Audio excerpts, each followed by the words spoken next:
Okay, so again, this is early December, around the Algalon video, the Algalon Tin Man video. This is right when Cassie broke up with me and I was doing all that. So I was like, cool, Darren's gone now, but god damn it, this fucking broken heart thing. Ugh. Anyway, so we lived in my grandmother's old home here in Houston, and we would occasionally come up to visit over the years. So it was weird. It was weird to live there. Houston as a whole, really, to visit to this day. It's like I said, it was just a city. It was a city I visited once in a blue moon during my younger years. So now that I live here, every once in a while I'll be driving around and I'll see something like, oh wow, that's the thing from when we were visiting. Wow, I lived that close to it. I don't know. I it's weird. I literally couldn't have ended up.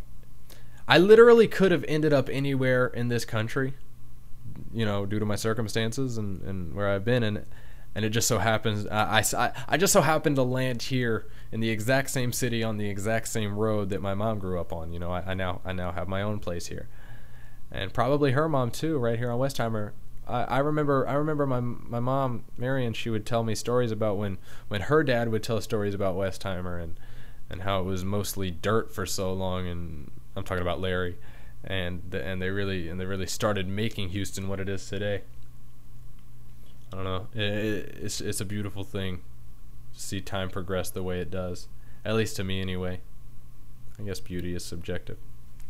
Anyway, we lived at my grandma's house until just after Darren got out. He came back and immediately did more crack and even brought his dealers to the house. This time to go up in there and make my mom's and take my mom's TV while she was sleeping and all that. So it was just a mutual agreement for him to not come back into the house after that, but they still stayed together. We moved out of my grandma's place and into the high rise around the end of May of 2010, just after I did my Lich King video of just a regular 25-man kill with Interfocus, and we never saw Darren again after this point. Well, Kelly and I didn't. I didn't anyway. He came by once to fix some stuff up in the living room of the high rise, but other than that, it was a strict agreement that he would not be in the house until my sister and I were both adults and most likely out of there by that point. And I was grown enough to be able to enforce that, and my mom was weak enough to not be able to make it not that way. So however, this didn't keep her from going out and doing dumb shit with him, which happened. But Kelly and I felt more so relieved. I think we finally had a break, and by this point, the trust money from my grandmother's death had started kicking in for my mom, which was perfect because she was too weak to be working. With having had chemo and all that. So that was cool. I got to buy my car and all that, and that's how I have my car now. To avoid the cops who were on his ass for child support here, Darren fled the country to Mexico like a fucking idiot, where he proceeded to make $20 a day working like a slave doing construction with the other Mexicans in the Mexican heat. He was there for like 6 months or so before he decided that he would rather be in American jail for however long they were going to put him there than doing Mexican construction. That's how bad Mexican construction is. Anyway, he came back to the U.S. where he remains locked up to this day. My mother ended up passing earlier this year after several months of medical complications.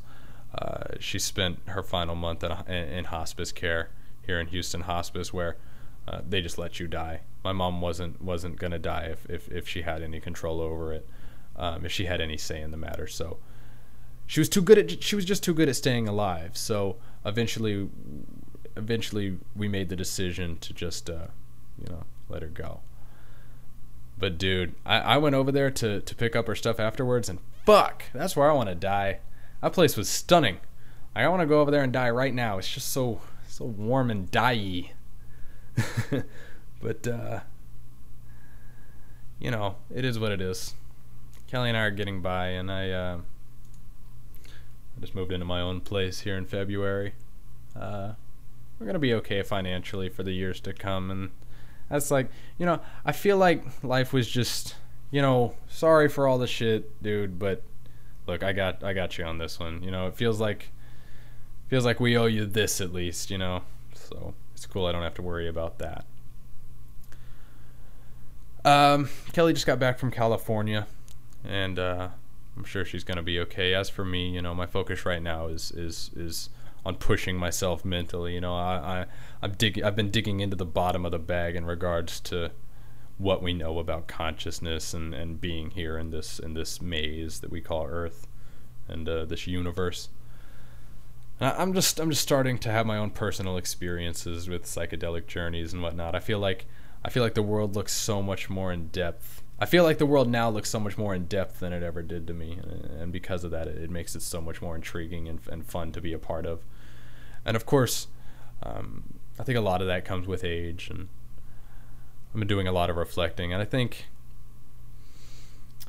just because now I've had enough of a life to live to be able to have something to reflect on, you know, I'm in a phase of a lot of deliberate reflection. It just feels good. I don't know. I'm also in a lot of deliberate uncertainty, because when I force myself to remain uncertain, you eventually start having to assure yourself of your own existence and shit. It really is. It really pushes I don't know. That's what I'm doing. That's what I'm doing now. Is I'm really just pushing myself mentally, and learning the world.